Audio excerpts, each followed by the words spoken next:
हरिओम. अध्यात्म उपनिषद योगदास श्री जयगणेश जोशी यांनी केलेले निरूपण. अक्षरदेह. ऋषी पुढे म्हणतात की त्याने अक्षररूपी देह धारण केला आहे. त्याच अक्षररूपी देहाच्या माध्यमामधूनच तो व्यक्त होतो. तरीही त्याला अक्षर ओळखत नाहीत. तो प्रत्येक सजीवाच्या देहात अंशात्मक रूपाने वास्तव्य करत आहे. परमात्म्याचा अंश हाच त्याचा प्रत्येक सजीवामधील देह आहे.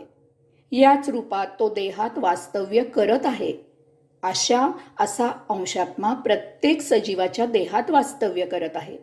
त्या योगे जीव व्यक्त होतो. तरीही एक सजीव दुसऱ्या देहातील या अक्षरदेहाला जाणत नाही. कोठेही जीवाजीवात आत्मभाव जाणवत नाही. कोणीही एकमेकांची आत्मभेट घेत नाहीत. प्रत्येकाला प्रत्येकाची भौतिक ओळख आहे. श्री ज्ञानेश्वर माऊलींनी श्री चांगदेवांच्या कोऱ्या पत्राला दिलेल्या चांगदेव 65 या उत्तरामध्ये लिहिले आहे की चांगदेवा, आम्हाला भेटायला यायचे असेल तर जरूर या. परंतु चांगदेवा, आपली आत्मभेट केव्हाच झालेली आहे. मृतदेह. ऋषी म्हणतात की त्याने मृत्यूरूपी शरीर धारण केले आहे. त्यात तो राहतो. तरीही मृत्यू त्याला जाणत नाही. हेही महाविलक्षण आहे. काही कालावधीनंतर देह त्या अक्षराला धारण करायला असमर्थ होतो आणि त्यामुळे प्रत्येक सजीवाच्या देहाचा मृत्यू होतो. अशा प्रकारे त्या देहाचा मृत्यू होतो. हे नित्य सत्य अनुभवत असूनही मानव म्हणतो माझा मृत्यू होतो. आता काय म्हणावे ह्या अज्ञानाला? वास्तवात त्याच्या देहाचा मृत्यू होत असतो. भौतिक वस्तू जगताच्या या आकर्षक आणि महामोहमय अशा भोगापवर्गतेमुळे प्रत्येक जण स्वतःला देह समजतो. कारण त्या उपभोगांची लज्जत देहाला असते. त्यामुळे देहाला महासौख्य मिळते. देहपतन झाला की हे सौख्य लोप पावते. लोक म्हणतात देह कलेवर झाला, अमुक मृत झाला. यात कोणीही त्या अक्षराला जाणत नाही. स्वतः जवळ बसा. श्लोकाचा शेवट करताना ऋषी सांगतात की असा हा सर्व भूतमात्रांचा अंतरात्मा आहे. तो परम पवित्र आहे. तोच देव नारायण आहे. यावर मी, माझा, माझी, माझे हा भाव दृढ होतो. तो मिथ्या आहे, आभास आहे. साधकांनी आत्मब्रह्माचा अभ्यास करून हा आभास नष्ट करावा. विश्वाच्या केंद्रस्थानी जो आहे त्याचाच अंश विश्वाच्या परिघापर्यंत भिन्न भिन्न वस्तू जगताच्या रूपात व्यापलेला आहे.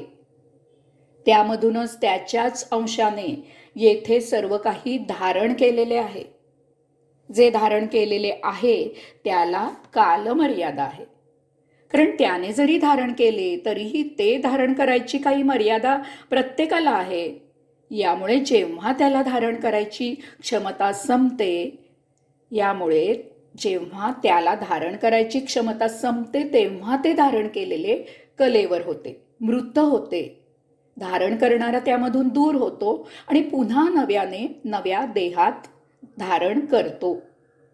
ऋषी सांगतात की हाच तो सर्व भूतमात्रांचा अंतरात्मा आहे. तो परम पवित्र आहे. तोच देव नारायण आहे.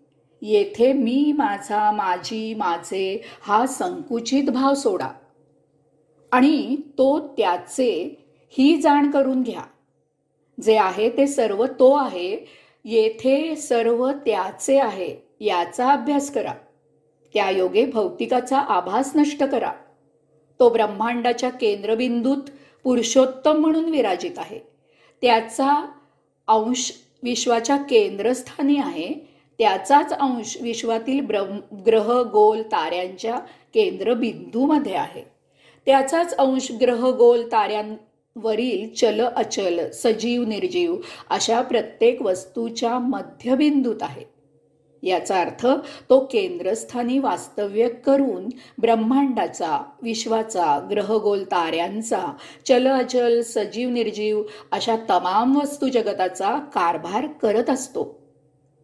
आता विचार करावा की तो बाह्य भागी कसा सापडेल, कारण तो तर प्रत्येकाच्या केंद्रामध्ये, मध्यबिंदूमध्ये आहे.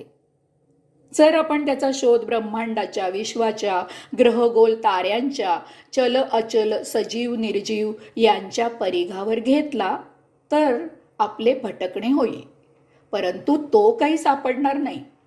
आपण त्याला बाह्यभागी शोधतो, यामुळे त्याच्या शोधात आपण भरकटतो. आपला प्रवास भरपूर होतो, परंतु त्याची यात्रा काही होत नाही. कोणतीही गोष्ट दूर असते आणि त्यामुळे त्या वस्तूची कामना वासना निर्माण होते. जे आपल्या जवळ आहे त्याची कामना वासना निर्माण होत नाही. निर्माण होण्याचे काही कारणही नाही. ज्याची कामना वासना निर्माण होते ती आपण मिळवतो आणि त्याचा उपभोग घेतला की त्यातील स्वारस्य क्षीण होते. परंतु आता दुसऱ्या वस्तू जगताची कामना वासना निर्माण होते आणि ती मिळवण्याच्या मागे भटकंती सुरू होते. ती मिळवली जाते आणि त्यातील स्वारस्य क्षीण होते आणि मग इतर वस्तू जगत हे असे सतत सुरू राहते. कारण भौतिक वस्तू जगत नित्य नियमित नवनवीनच निर्माण करत असते आणि त्यांची कामना वासना उफाळून येत असते. नित्य नियमित नवनवीन वस्तू जगत निर्माण होण्याला अंत नाही, कारण ब्रह्मांडाच्या परिघाला अंत नाही. ब्रह्म याचा अर्थच सतत पसरत असणे असा आहे. ब्रह्म सतत पसरत असते, त्याचा परीघ सतत पसरत असतो आणि त्यात नित्य नियमित नवनवीन भौतिक वस्तू जगत निर्माण होत असते आणि त्यांची कामना वासना निर्माण होत असते. ती क्षमवण्यासाठी आयुष्यभर भटकणे सुरू राहते. यातच देहाचा अंत होतो आणि पुन्हा उपभोग न घेतलेले संचित संपवण्यासाठी पुनर्जन्म घेतला जातो. हे असे रहाटगाडगे जन्म उपभोग मरण, जन्म उपभोग मरण सतत सुरूच राहते. या रहाटगाडग्यात कधीही तृप्ती मिळत नाही. सतत सुखदुःखाचा खेळ सुरू राहतो. त्यात कधीही समाधान आनंद मिळत नाही. याचा अर्थ इतकाच आहे की आपल्या जीवनाची दिशा चुकली आहे.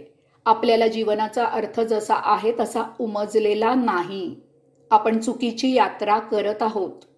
एक दिवस जाण येते की या भौतिक वस्तू जगताच्या उपभोगापासून कधीही समाधान आनंद मिळत नाही, कारण त्यात समाधान आनंद अस्तित्वातच नाही. श्रम कष्ट मेहनत करून जे जे मिळवावे ते अल्पावधीतच नष्ट होते. त्यातून टिकले तरी ते दुःख देते. कदाचित सुखासह दुःख देते, परंतु निर्भेळ निर्लेप आनंद देत नाही. वैताग येतो याचा, उबतो जीव याला आणि मग तेथे योगगुरु उपयोगी होतो. गुरु मार्गदर्शनाने उमजते की आपण चुकीची दिशा आक्रमण करत आहोत. आपण चुकीच्या उद्देशाने भरकटत आहोत. परमात्मा मध्यबिंदूमध्ये स्थिर आहे आणि आपण त्याच्यापासून दूर दूर होत परिघाकडे प्रवास करत आहोत. परमात्म्याचा अंश जसा ब्रह्मांडाच्या केंद्रापाशी आहे, विश्वाच्या मध्यबिंदूमध्ये आहे, ग्रहगोल तारे यांच्या मध्यबिंदूमध्ये आहे, तसाच तो प्रत्येक चल अचल सजीव निर्जीव यांच्या आतही आहे. याचा अर्थ तो अंशात्मा आपल्या अंतःकरणातील त्या गुप्त गुह्य गुहेमध्ये आहे. आपण मात्र त्याच्यापासून दूर दूर परिघावर प्रवास करत आहोत. प्रत्येक पावलाला त्याच्यापासून दूर दूर जात आहोत. तो इतका जवळ आहे की त्याला शोधायला कुठेही जायला नको. नुसते स्थिर बसले तरी ते त्याच्या जवळ बसणे आहे. तो इतका समीप आहे की त्याला हाक मारायचीही गरज नाही. नुसते मौन बसले तरी त्याच्या समीप असणे असते. तो जवळ असल्यामुळे त्याची कामना वासना असत नाही. याचा अर्थ परमात्मा आपल्याला मिळालेलाच आहे, सापडलेलाच आहे. नव्हे नव्हे नव्हे, तो कधीही आपल्यापासून दूर नव्हताच. फक्त याची जाण होण्याचा अवधी शिल्लक आहे. यासाठी नित्यनियमी दररोज काही काळ स्वतःजवळ काये वाचे मने बसायला शिका. म्हणजेच देह स्थिर स्थित करा, मौन राहा, मनातील व्हा, मनातीत व्हा. अगदी एकटे स्वतःजवळ बसा, डोळे मिटा, सर्व ज्ञानेंद्रिये कर्मेंद्रिये क्षीण करा, स्वतःच्या आत उतरा, त्या गुप्त गुह्य गुहेत उतरा. त्या योगे त्याची ओळख होईल, त्याचा परिचय होईल. तुम्ही सुखदुःखामधून कायम करता मुक्त व्हाल आणि तुम्ही जे वस्तुतः आहात ते आनंदाचे झाड बहरेल, डोलेल, नाचेल. हेच अध्यात्म आहे. यासाठीच हे उपनिषद आहे. हरिओम.